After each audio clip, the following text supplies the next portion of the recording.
a little bit under the weather today. I'm going to be doing all the presentation today, so you guys are going to have to put up with me for that now. But so my name again is Scott Salkin. So I'm the CEO and founder of a company called IDS Technology Marketing. Our mission statement is very similar to what the Arizona Tech Council wants. We want to help technology companies grow. That's really what we're all about.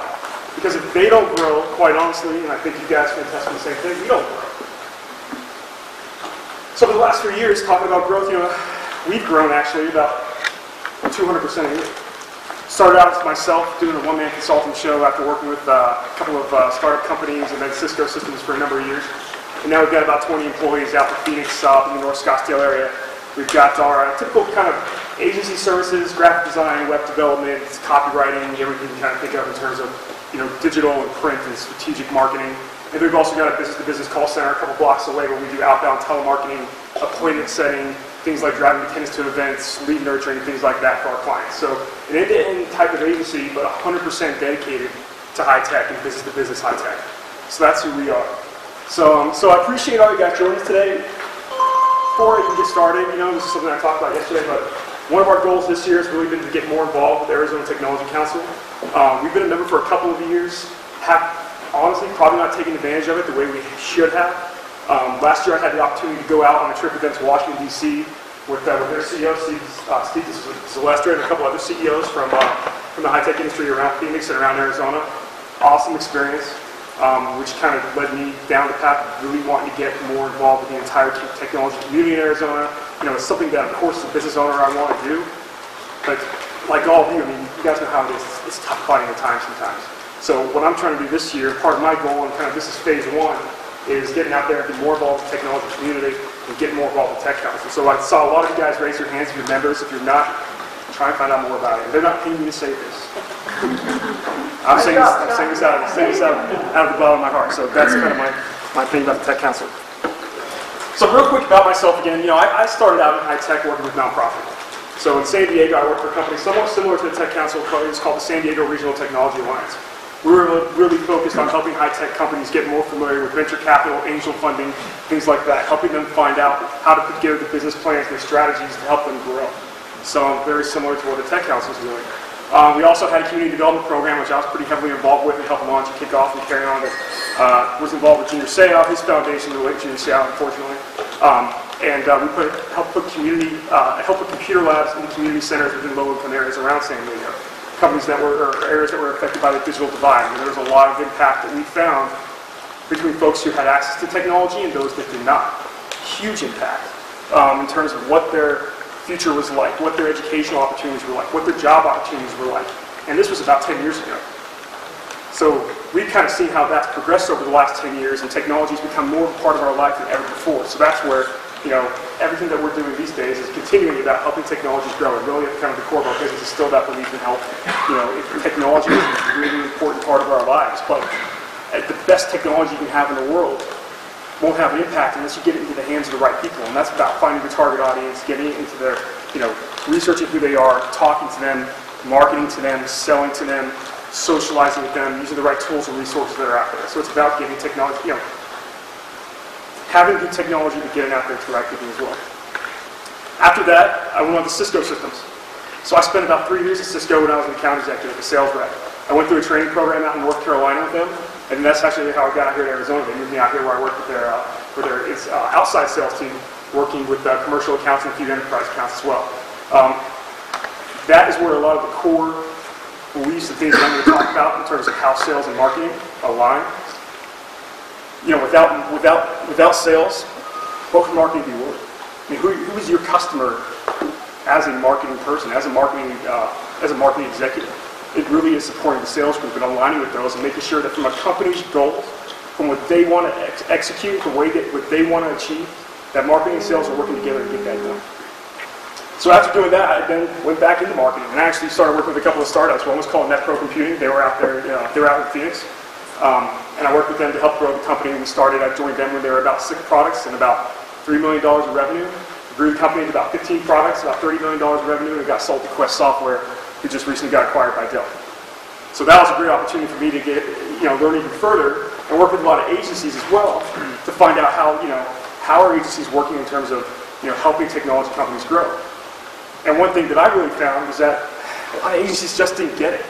Technology and business to business is so different and so unique that it's hard to find people in agencies, and it's even hard for us to hire people right now that really understand how that goes. So that's why we've really been focused on our niche, which is high tech, and trying to bring in the right people and finding the right people who really understand that area to help our clients. So that experience then led me to, once NetPro was sold, to go ahead and start my own company. So I started consulting with IDS.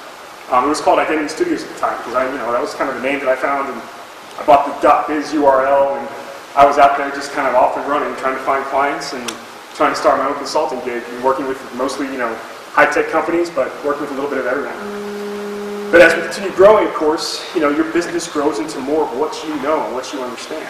And that was technology. And about a year ago, we transitioned from Identity Studios to IDS Technology Marketing, which is really the true transition. We've worked with everyone from small startups that were started in the garage and trying to find out their way, how to take the next big appliance or small software product and help it to grow and find the right customers, to Fortune 100. We do a ton of work with that, and that's actually a lot of agencies in Arizona do. We do a lot of work with Insight. We work with Cisco, Oracle, VMware, NetApp, a lot of those big companies, but then we work a lot with their resellers and the folks who are actually trying to take these products and go to market with them, helping roll out marketing programs and sales programs to get out there. Scott, I love your website. Oh, thank you. I was just Googling. Thank you. IDSTM.com. We'll talk about it right there. So one other thing I'll say too is that one of the most important things we do, again going back to marketing and sales, I saw a lot of people raise their hand that they represent marketing here. We love talking to the marketing people, and I would encourage you as marketing people to think about this. I care as much about talking to y'all as I care about talking to your VP of sales, your CFO, your CEO, the guys who are really helping grow the business and make those decisions, because the bottom line is you guys have to grow the bottom line.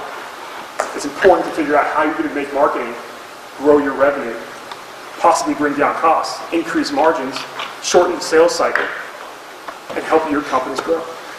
So we're going to be talking about some of those things today and digging into some of the things that I think are 6 really big myths of business-to-business marketing and how you guys can help combat those, why they're not myths, why they're actually, what are the truths behind them, and then some tips to help you guys go back to the office. One thing that I really want to help you guys do is find some things here that you're going to be able to take back to the office and say, how do I implement some of these things? So let's start out and dig into, what really is the strategy, or what is the kind of the philosophy behind what we're going to be talking about today. And I think this fact from Serious Decisions from the study they did last year is really, really important. This is 70% of the business-to-business buying cycle these days is already complete before a prospect ever even talks to one of your sales reps.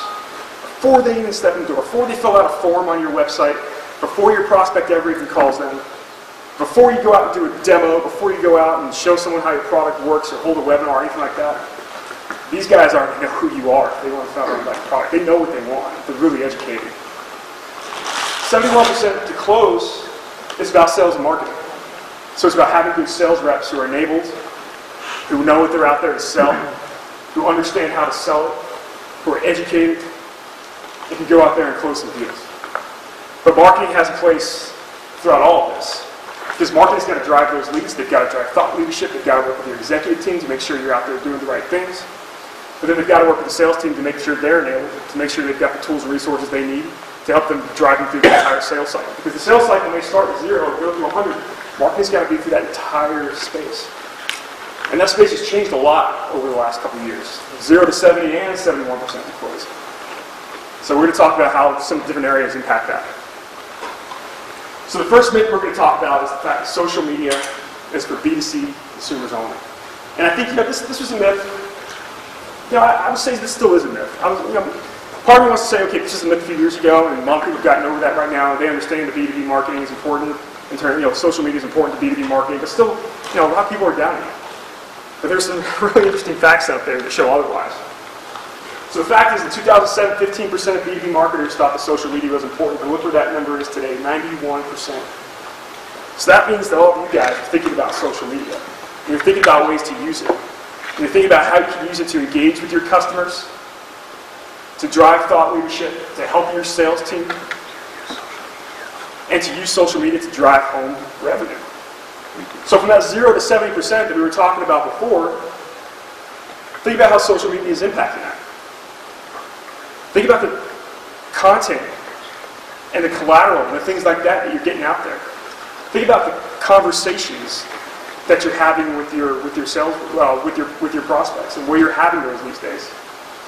Because as I show you on this next slide, B2B buyers are not shoppers; they're researchers. Business-to-business buyers, they spend about 1% of their time actually buying. That's what they're doing. They're spending 99% of their time researching, finding out what your product is, finding out who your competitors are, reading white papers, downloading documentation, watching webinars. And you know what else they're doing? They're talking to each other, because 78% say digital and word of mouth is the most trustworthy source where they get their information. So that is where they're looking for information these days. They're talking amongst each other. It can be forums, it can be Twitter, it can be Facebook, it can be LinkedIn. So social media, that digital environment that we've created these days, that involves your website, that involves social media, that involves mobile. And, does anyone here not have a smartphone? I guarantee less than 5 of you will raise your hand. Less than 3 or 4 of you raise your hand. So, how is that impacting the way you guys are selling these days? So social media is something that you guys really need to be paying attention to as something that's going to be important for how you drive your sales cycle. The next thing we want to talk about is branding and lead generation. The fact that they're not connected, which is something I hear all the time. Clients don't really think that branding and lead gen are connected. I just think that's one of the craziest things I've ever heard. When you think about branding, you think about lead generation. Think about the first 10 seconds one of your sales reps, or even one of your sales has making a phone call. So when I was at Cisco, one of the things I had to do was cold call. I did a lot of it. But I'll tell you, it wasn't too difficult to be able to call in and say, hey, this is Scott. I'm your local Cisco rep. I guess you guys are probably running some of our switches or routers, and if you're not, I bet you probably want to learn a bit more about them, because you're probably running some kind of networking equipment. I'd love to come in and talk to you guys about what we're doing. IP telephony is really growing these days. Wireless is really huge. You mind if I just drop by, spend 10 minutes with you? They all know the Cisco rep. They say, sure, why not? Probably even want me to take them out to lunch or something. So they'd invite me in, and I'd come in and spend 10, 15 minutes with them, but part of that was because Cisco and their brand had a huge brand behind it. It was easy for me to take those first 10 seconds and have someone talk to me. And even if, some of them did like me. Some of them said, you know what, I will never buy a Cisco product again, I don't want to talk to you. Something Cisco does that's really interesting, they had a study last year that said every 1%, this goes back to social media, which ties back to their brand, but every 1% of good feedback they get online, there's about $16 billion more revenue. I'm sorry, $16 million. $16 million more revenue. Every 1% of bad feedback they get on social media can hurt them in terms of almost $49 million revenue. 1% of bad feedback. If they're not replying to that, what it can do to them. There's guys out there that don't want Cisco. They want Juniper. They want it used to be Nortel. But they want some other solutions out there. But it shows you the impact that the brand can have. Now, a couple years later, when I was at NetPro, part of my job as a product marketing manager and working with the product marketing team, the sales team, was making cold calls. I wanted to find out what people thought about us. I wanted to find out what people knew about us. And I can tell you, being a small startup, calling in and saying, hey, this is Scott from NetPro, that's when they usually hang up. So, think about that impact that your brand has, and the thought leadership that you're getting out there, and the content that you're getting out there. Think about the impact that has on your ability to drive revenue. Think about the next 2 minutes of a phone call, of a sales call, when your rep's on the phone, if they can even get that far. And those next couple of minutes, I guarantee you, that by then the prospect is looking at your website. They probably downloaded some piece of collateral. They probably looked you up on LinkedIn. Probably trying to find out who you are and why you're calling them and what your company's about. And if that message across the board, from the sales rep to the website to the collateral to your LinkedIn profile to everything else your company's doing to what they're saying on Twitter, if that's not consistent, they're going to start doubting you. Well, this guy's telling me one thing, the website says another. This guy says that they help. Their goal and their mission statement is this, but all he's trying to do is sell me a product. But here it says that they're a services company, and he's trying to sell me this hardware, and I just don't get it. I've already worked with somebody else. call me back in 12 months. So think about that impact that your brand and your social media and everything you're doing has across your entire sales system and what you're doing to help support that. RFPs. How many of you guys work a lot with in terms of RFP business? Just a couple of y'all? So RFPs, think about the next time you send back a response to a request for proposal. And think about who your request is sitting next to, because you're not the only one replying to that. If they see a brand, or they see someone who they've read about, or who they know about, or who they've talked to, or who they've actually followed on Twitter, or know what these guys are doing in terms of social media, or have had a few webinars and they've attended, or just met at a local event, they're much more likely to read that request for proposal and scoot yours over to the side because they may not have heard of you and know what you're really about.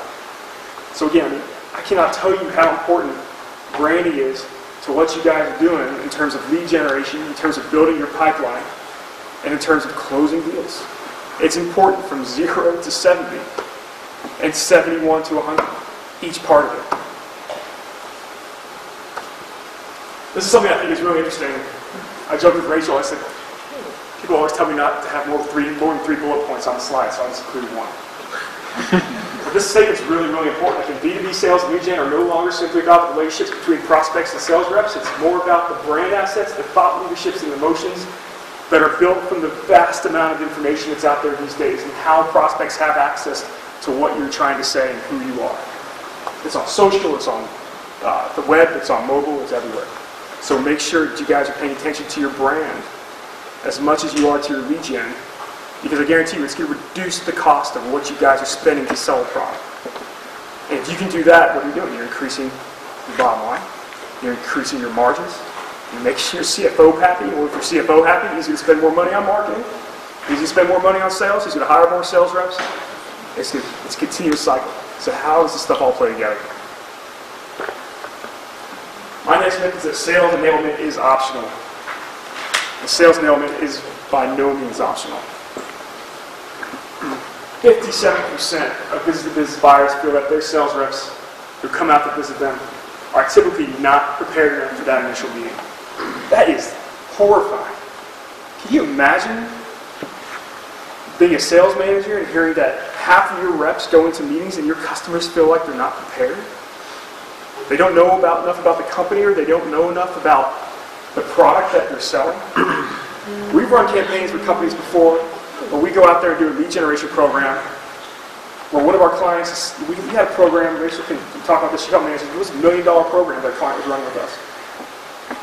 We were doing lead generation for about 30 partners across the United States. Each of them spent a decent amount of money on the lead gen program for each one of these guys, developing face-to-face appointments for their sales reps, and then also online demos of how they can demo out their product. We'd be setting and scheduling these appointments with qualified reps, and the sales rep would call us and say, what am I supposed to do with this? I don't know how to use the demo software. They'd call us and tell us that. And we'd call the sales manager and say, I think we've got a problem. Think about how important that is. If you're spending money on lead generation, if you're spending money on developing the guy's pipeline, make sure that these guys are trained and that they know that they're doing. That goes all the way from your products and your solutions to what you're doing in marketing, to the campaigns that you're running. And one thing we made sure of when we were running these campaigns is to try and train the companies on what these campaigns were. So if we're running a marketing campaign, I want my sales guys, or I want your sales guys to know what this campaign's about. Is there a special offer that we got out there? Is it an upgrade? Is this a cross-selling opportunity? Is it an upselling opportunity? Is this a trade-in opportunity? I mean, what exactly is this that we're going out there and trying to push, and how are we pushing it? Is it going to be done online? Are these face-to-face meetings? Are they phone appointments? What's happening here? How is my sales engineer going to support me out in the field? All of these pieces are really, really important to your ability to go out there and close deals, and make sure that, look at that bottom number, 33% of lost deals are the result of things that are within your sales rep's control. A third of the business. So imagine if you could close a third more business, or just reduce 20% of that because of enablement, because you know that your sales reps are trained to go out there and sell the products that you've got. One of the tricky things in terms of thinking differently with sales enablement is talking to your sales rep and talking to your sales environment again. I have an example of a tool we did here. One of the big things about sales reps these days, going back to our mobile phones and going back to the way business is done today, is that sales is done on the road. I don't like my sales reps to be in our office. It ticks me off. I want them to be out there selling. but I want them to have the tools they need to be out there and sell while they're on the road. So think about how some of this new technology that's out there can help you guys do that. This is a tool actually that we built. So after years of working with high-tech companies, we decided, you know what, we're going to put together our own sales and marketing enablement platform. And this is us also trying to think back, and when we talk about our brand real fast, this is also us thinking back to, we're a high-tech marketing company with a high-tech background, high-tech's in our DNA. I kind of want to be a technology company too. I want our clients to feel like we're in the same boat they are. We're a marketing company, but we're a technology company as well. That goes back to who we are and what we do and how people think about us and where our DNA is and how they think about us as a company. How they think about me, how they think about Rachel, how they think about our employees. It all goes back to that same thing. So this is a mobile tool we put together for Avnet and for Oracle. So what this does is it gives their sales reps the ability to go out in the field. They can be sitting in their car 5 minutes before an appointment. They can be sitting at the airport waiting to get on a plane. They can be sitting in a boardroom waiting to have a meeting. And it lets them get online and quickly access enablement tools. You've got questions they can ask during the meeting. You've got tools in terms of they can put in information about who their client is so they have a quick reminder before they walk into that meeting. They can have information about products and solutions, FUD they may see out in the field in terms of what kind of feedback are they going to get. What kind of questions are they going to get about their competitors and how they stack up. It's all kinds of information about what can I do out there before I go into my meeting, because hey, those 5 minutes before you walk in are really critical before you go into a sales call. And chances are they're not going to have a chance to just get on their computer or go back and download a couple of white papers and bring those out to them to their, carry that in their briefcase. Give them something they can access really quickly. We've all got these things now. Let's start using them to close business. And it's been difficult for businesses to figure out exactly how to do that. But now with these tools out there, we're starting to strategize and think of ways to help them do these kinds of things. And it's really important, as we all know this, it's not going to get less global. There's an article on CNN yesterday that said, these days kids are born mobile. It is true. My 5-year-old nieces, when I walk in the door, they don't care about me, they care about my iPhone. And what apps they can go download, as long as they're free. So that's what they're doing. And it's not going to change. 6, 7 years ago when I was at NetPro, we weren't thinking about this kind of stuff. I remember when I was super excited because I got a Razor mobile phone. Then I got this BlackBerry that had this little ball on it. It was a pearl. And I was excited about that. When I was at Cisco, I had a Treo. That thing was cool. It ran Windows and it took me 5 minutes to get from screen to screen. But think about the things that we have these days. It's all tied together. It's all networked together. So start using those things and think it differently. So myth number 4 is that your telemarketing is just a commodity. Telemarketing is a commodity. Think about telemarketing differently. Telemarketing is not cold calling. Telemarketing is inside sales.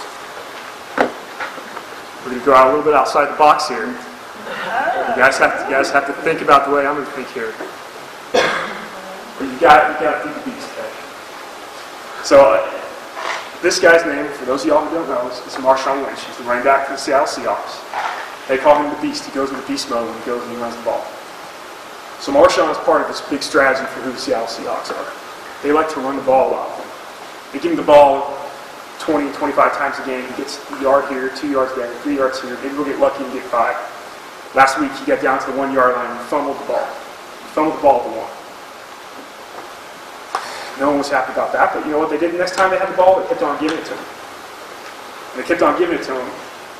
Finally they had a 3rd down and 5 at the 30-yard line. They said, you know what, we're going to give him the ball again. 3rd down and 5, they're down by a few points. They give him the ball. He's got a 30-yard run, scores the winning touchdown. He's the hero. What this is about is thinking strategically. It's thinking strategically of how you're going to use some of those frontline resources that you guys have to help grow your business.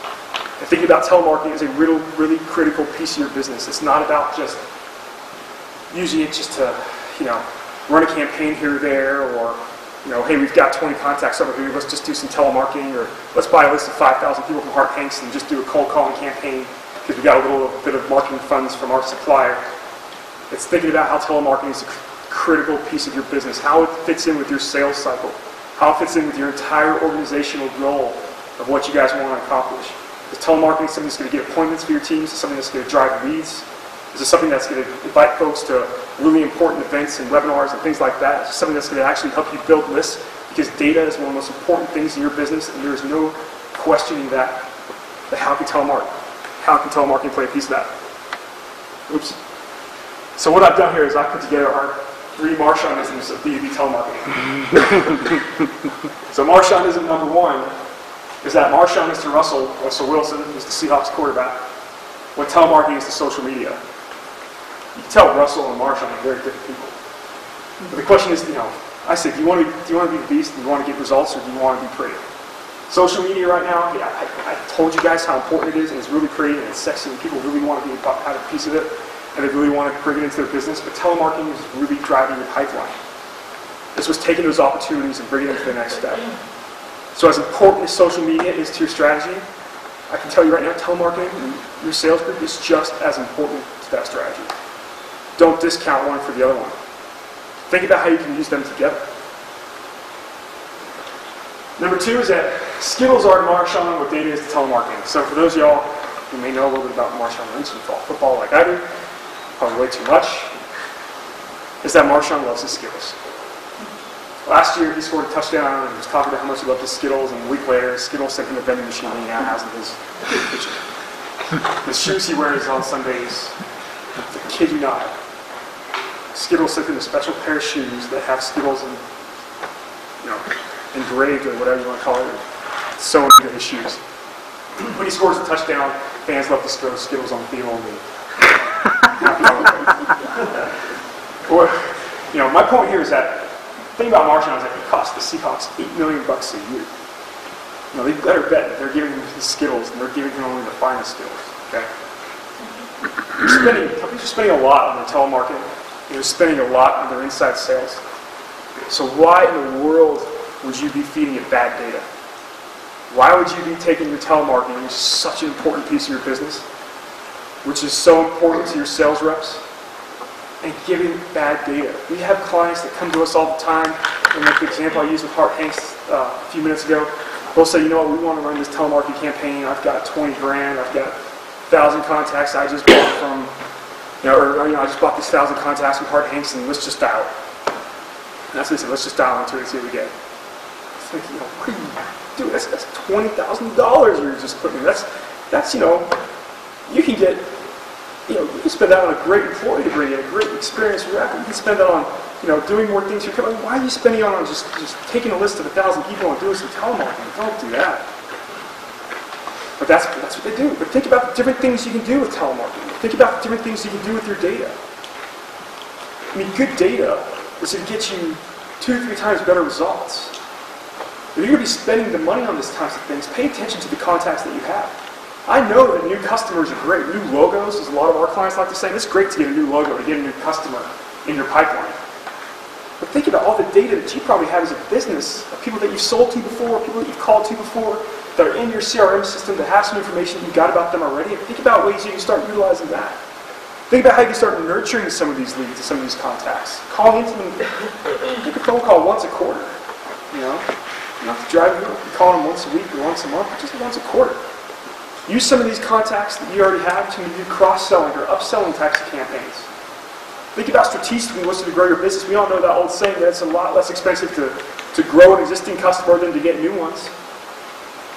But instead, everyone just wants to go into Hart Hanks and pull a list, and I guarantee you're not the only one pulling that list. Your competition's pulling that list. Everyone's pulling that list.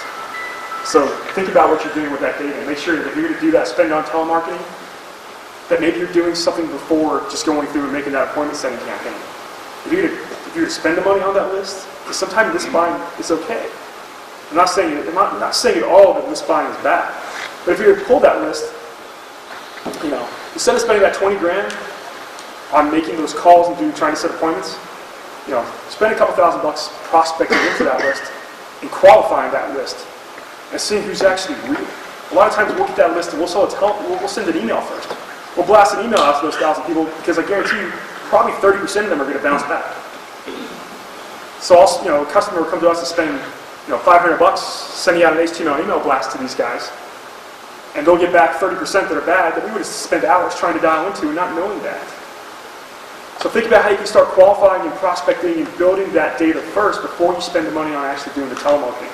And then think about how that data supports your sales reps, supports the territories and the products that you're selling as well. So the very last Marshawn I'll get to is that Marshawn's 40 time is 4.46 seconds.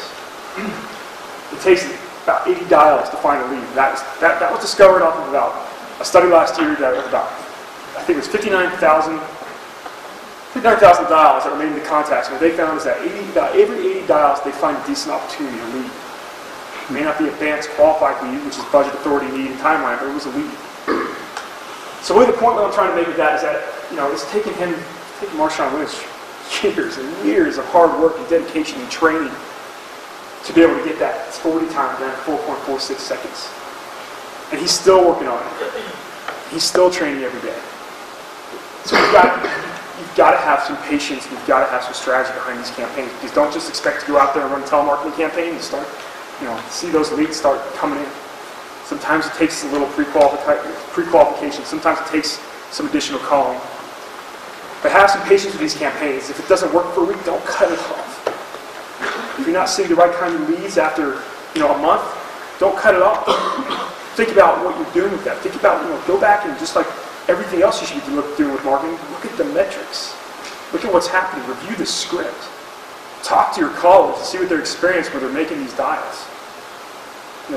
Look at the data. Look at, maybe these people, you're trying to sell them security, and they're, after the first 500 dials, you realize that the list you're talking to, these guys are interested in security, they're interested in backup. Well, we need to either talk to someone differently, or we need to pitch a backup solution and change our script. So think about, that's kind of a simple example. Think about how you guys are using this data and how how this is supporting your business and your goals in general. And again, fit it into your sales and marketing strategy. Don't just use it as a one-off. We have clients that put telemarketing into the very beginning of their sales strategy as hunters. And we have a client that actually calls that, guys, they're hunters. That's what we do. We just go out there and we just, are hunting for opportunities for them. But then we also have ones that use us further down the sales cycle. After they have events or after they've talked to the prospect a few times, we go back and we'll dial in and say, hey, we heard you guys had a meeting with one of our prospects. How did that meeting go? Was our prospect or was our sales guy qualified? Did you get all your questions answered? We want to find out, is this really an opportunity? Was our sales rep enabled and were they ready to go out there and perform? So where does this fit into your pipeline? Where does this fit into your sales cycle and your marketing strategy? Think about telemarketing as that. Think about it as part of your inside sales. Think about it as part of your sales, not even inside sales.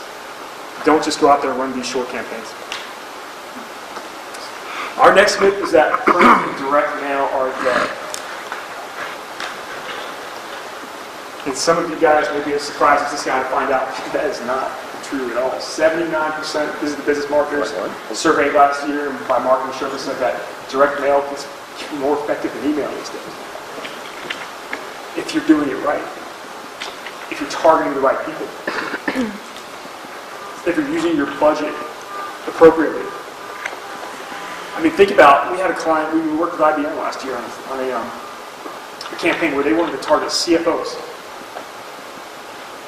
And we said, wow, okay, you guys want to target CFOs with direct mail.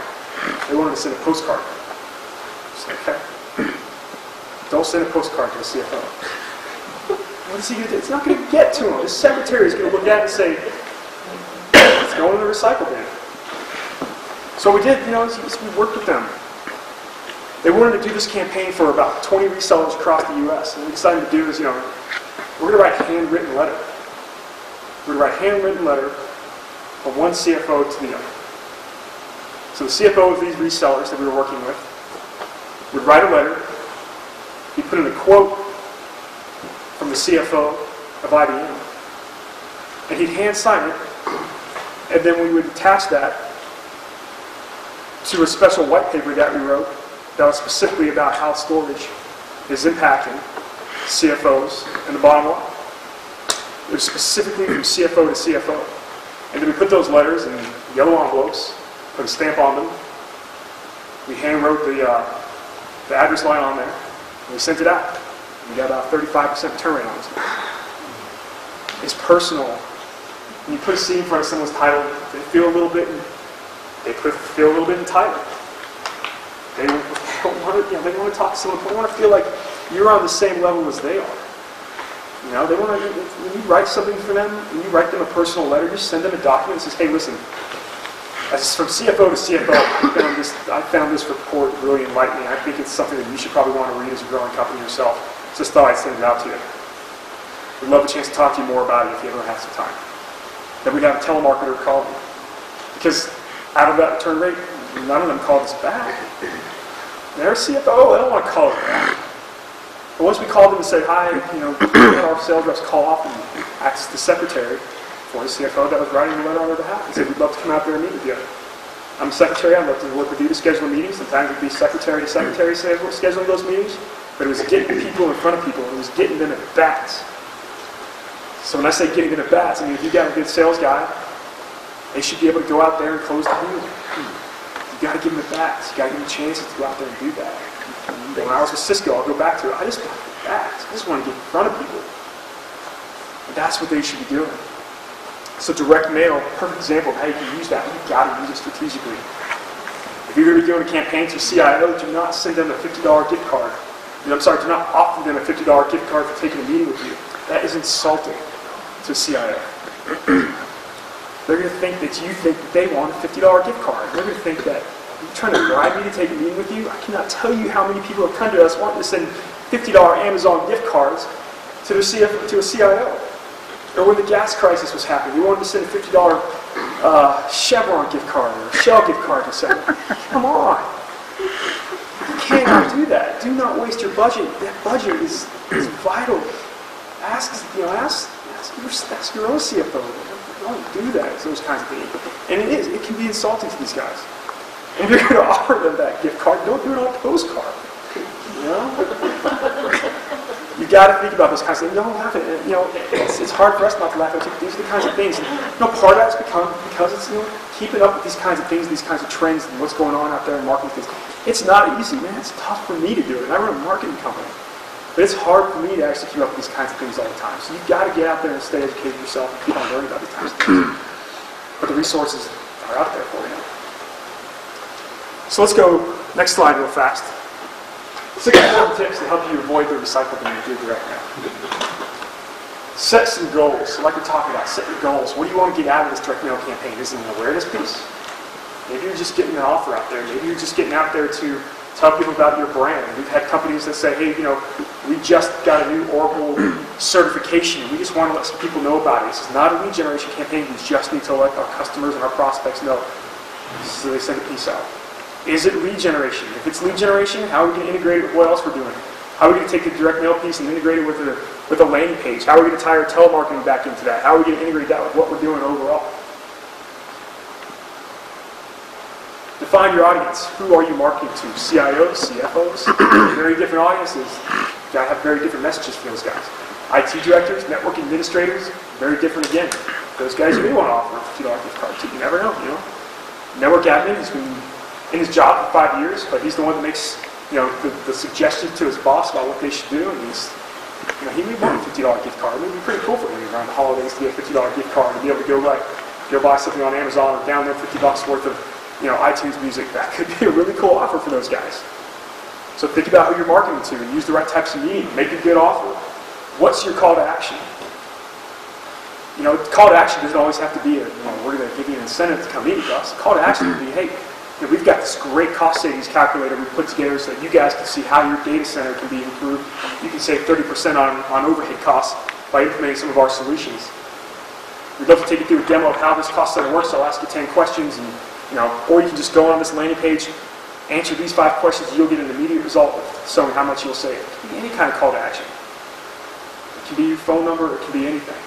So but think about what your call to action is in terms of who your audience is, what your goals are, what your budget is, and what you're doing. Budget's important. I'll go back to Go Big in just a second. But budget is really important. Because just because you have a big budget doesn't mean you be sending a ton of mail to a ton of people. Sometimes with a big budget, you're better off sending a really cool mail piece to a smaller group of people. Maybe better off going back to your audience and your goals and saying, okay, I've got this list of 5,000 I just bought from Hart Hanks, but I've got this list of 150 that I know have been qualified over the last couple of years. Haven't bought anything from us yet, but we know who we are. Our sales reps have talked to them. We know what their address is. It's not going to bounce back, or it's not going to be returned to me in the mail. These guys showed some budget last year. I looked in the business journal and the businesses are growing. So I'm going to send them a really cool piece of direct mail and I'm going to try and get in front of them. That may be a better thing to do with your $5 grand than sending out 5,000 postcards to a bigger audience. Think about what your goals are. Think about who your audience is. Test and measure. Like every other piece. And I just don't understand why I don't see this enough. Test what your campaigns are doing. Variable data is easy these days. It's easy to send out a campaign. Digital printing makes things pretty inexpensive. You can send out a campaign, see how things are going. Your call to action isn't working, change it. Send it out to another 150 people. A/B testing. Take a group here and take a group there and split them up and then send them the same postcard with 2 different calls to action and see which one you get a better response on. We do that for our websites all the time. We do A/B testing in our emails. We see what call to action works better there. Do it with direct mail too. Test and measure and see what kind of results that you're getting. And if one's working better than the other, switch it over. Use the better call to action. Keep testing. Keep going with it. You got to call it a good call to action. You've got this strategized well, and you're having guys making follow-up calls. Keep going. Go back to old saying it's not a race, it's a marathon. You guys are growing businesses. I can tell you myself, growing a business is not a race, it's a marathon. Sometimes I've had to learn that the hard way, and I've had to be told by other people, but that's what it is. You've got to keep plugging away, you've got to keep going with it. You guys are all part of growing businesses, and that's why your companies have hired you, but that's why you started your companies, because it's a long-term thing. So go big. So let me give you a couple of examples here. So this is an example of a direct mail piece that we sent for Oracle last year. I saw this on Donnie Deutsch a couple of years ago, and I'll pass it around if you guys can see what it is. It's called Send Ball. So at the end of 2011, Oracle wanted to run a campaign to help their new clients get the ball rolling on their new data center initiatives. And I thought, man, I saw this cool thing on Donnie Deutsch a couple of years ago with this husband and wife team that started a company in their garage called Send Ball. So I called them up and I said, hey, we've got about 2,000 people that we can send balls to. And man, did they love us. So we took these balls, and this isn't the Oracle example, but it's very similar. We send out these red balls just like this. You can handwrite a message, you can actually have them print something on there. And we mailed those out to those 2,000 people, and the balls went out just like that. They hit desks just like that. Let me give you one piece of advice. If you're going to do something like that, do not send 20 balls to the same company. Because their mail department will get ticked off. So don't do that. But they show up the thing. They show up they show up just like you got right there. They've got a stamp on them. These guys, I mean, it's amazing. These guys struck up a special deal with the U.S. Postal Service where they can send these balls fully inflated. They're the only ones that can do it. At least a couple years ago, I don't know if anyone else has done it in the last, we ran these campaigns a few times, but at the time they were the only ones that could do it. What we do after that, we followed up with telemarketing to these guys. And I can't tell you how many of y'all, or how many of them we talked to that said, you guys should send us the red ball. We've been kicking that thing around for a couple of weeks. It's been going around our office. It was the best conversation starter we could have ever sent out for these guys. They thought it was the most clever thing in the world. These IT guys were kicking these balls around, CEOs off. I mean, everyone thought this was the greatest thing in the world. They were about $15 a mailer, but they went to a targeted list, a bigger list. It was about 2,000. They had a good sized budget. It was a very targeted list of who they wanted to send this out to. They spent $15 a mailer. They sent that out, and that was it. We had a landing page behind that. We had a landing page where someone could go learn more about the solutions we were talking about. And then we followed it up with telemarketing. We had a good response rate on the landing page, and then once we did the telemarketing, it was just out of this world. It was a great campaign. Some other things we've done, talk about going big, and I'll kind of pass these around too. This is called an executive door opener campaign. Has anyone ever heard that term, executive door opener campaign? Really? No one's heard that term before. I'm trying to open it anyway. This one doesn't have the sunglasses in it. We actually sent this box out. I'll pass another one of these around in a minute. We sent this box out. This is another one we did for Oracle and Insight over in Phoenix. It's time your storage earned its wings. We actually sent out a pair of aviator sunglasses, $2 for a pair of sunglasses. We're ordering them from, I think, stockpromotions.com, something like that. We put them in this box. We put together this little miniature flight plan of how your data center can take flight. We had a landing page behind it. And we sent this out to a group of people. It was about, I think these were about $8 per mailer. You can see the landing page is customized. We did this for about 20 partners actually for Oracle. Insightflightplan.com. They go to this landing page, they see their flight plan of how this storage solution can actually help them grow their business and save money. They read a little flight plan, they get their free pair of sunglasses, and if they schedule a meeting, they get a $150 Southwest Airlines gift card. It's something different that stands out in the mail. Let me pass this one around. At least show a couple other ones. This one's really cool. I won't talk too much about it. This is a lunch and learn. We invite people to a lunch and learn. This is a pizza box. We sent out in the mail with a little pizza inside that if you open up, it's got information about the solution and a special offer on it. So we built all these things custom. We designed them. We thought out the strategy. We talked to our clients. The number one thing, look back. We talked about strategy. What is their strategy? Who are they mailing to? What's their budget? What's their goals? What's their list like? Who do they want to send to? And we put together these types of specific campaigns. This one's gotten a little beat up from being in the mail. But I'll pass that one around. This is one we're doing towards healthcare right now. This company, HPM Networks, they're an HP partner. They want to go out and they want to generate opportunities in healthcare IT spaces up in Northern California. So we put together this campaign specifically around IT directors in the healthcare space. This is one where we did offer a $100 Amazon gift card.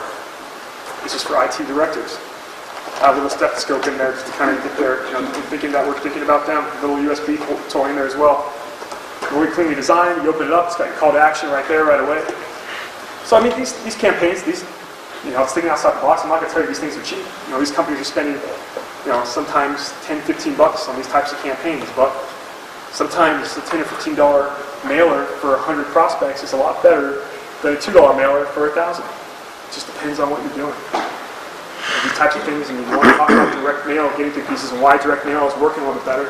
These are great examples of how they work. Next one, strategy has to be difficult.